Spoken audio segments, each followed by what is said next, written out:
4 days after trainer Dawn Brancheau's life was taken by a 12,000-pound killer whale, the Shamu Believe show at SeaWorld in Orlando is set to return at 11 a.m. tomorrow. SeaWorld President and CEO Jim Atchison holding a news conference this afternoon in front of an orca-filled backdrop. The headlines: there will be a charitable foundation created in honor of Dawn Brancheau and a video tribute to her at tomorrow's show. The massive whale, a male named Tilikum, will continue to work in shows and resume his husbandry. The whale is a prolific breeder, the only living killer whale grandfather in captivity. Marine biologist Nancy Blake telling the website Discovery News that Wednesday's tragedy could have been mating behavior. As to whether Tilikum was regularly isolated from the other whales, causing stress for the animal, Atchison said, quote, "He is never separated." That claim was undercut when a reporter pointed out that Tilikum was left out of Atchison's fish tank backdrop.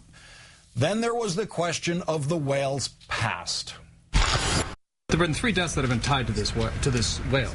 Realize the whale was at another facility before he joined ours. So what I'm telling you is we've had 2 incidents. The whale has been involved with 3 deaths. I mean, how do you explain the combination of circumstances that all lead back to the same whale and the judgment call to put people back in the water with this whale? What I'll say is the events surrounding the other incidents that Tilikum was part of are quite varied, and actually there's information available on those, and we can make that available to you. Those incidents and the nature of them had really nothing to do with this particular event. Those are separate interactions, separate events that occurred altogether and really are not relevant to this particular altercation. Because it's the same whale. Yes, exactly, but very, very different circumstances. Kerry Sanders continues with more on the history that SeaWorld was hesitant to discuss.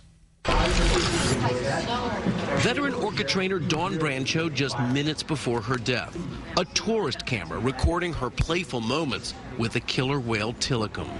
Minutes before the orca attack, the tourist stopped recording. Witnesses say Tilikum swung around and snagged the trailer's long ponytail, pulling her under the water.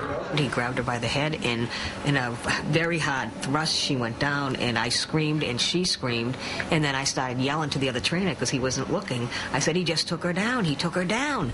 Tilikum has a long history of human aggression. In 1991, in an aquarium in British Columbia, Tilikum and a group of whales killed their trainer. The aquarium closed after that. Tilikum was sold to SeaWorld, but a former trainer says it was not his understanding the whales would be used in shows. They were not to be performance animals. They were just to be displayed and primarily breeding animals. SeaWorld disputes this claim, but confirms the orca has sired 13 calves since they bought him. Tilikum also was involved in the 1999 death of a man who, it's believed, jumped into the tank while the park was closed. With Tilikum's known dangers, should this killer whale, the largest one in captivity, ever have been near humans? The lesson is that confinement and isolation and removal from natural habitats drives the whales a little crazy. The trainer Dawn had spent almost half her life with the orcas at SeaWorld.